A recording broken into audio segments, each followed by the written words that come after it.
এক ছিল ছোট্ট একটা পাখি, তার নাম ছিল টুনটুনি। টুনটুনি থাকতো একটি বড় গাছের ডালে। সারাদিন সে গাইতো আর উড়তো, কিন্তু তার একটি দুঃখ ছিল, সে পাহাড় দেখতে চায়। একদিন সে মাকে জিজ্ঞেস করলো, মা, আমি কি পাহাড় দেখতে যেতে পারি?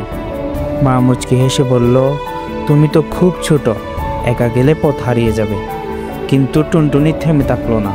সে প্রতিদিন সকালে উঠতে উঠতে একটু দূরে দূরে যেত, আবার দুপুরে ফিরে আসতো। এভাবে সে সাহস আর শক্তি বাড়াতে লাগলো। অবশেষে একদিন সে অনেক দূরে উড়ে গেল। গাছ, নদী, মাঠ পেরিয়ে সে এক সময় এক বিশাল পাহাড়ের সামনে পৌঁছালো। পাহাড় দেখে টুনটুনির চোখে জল চলে এলো। এটা ছিল তার স্বপ্ন, আর সে তা নিজেই পূরণ করেছে। পাহাড়ের চূড়ায় বসে সে গান ধরল, আমি পারি, আমি উড়ি, স্বপ্ন আমার চোখে ভরি।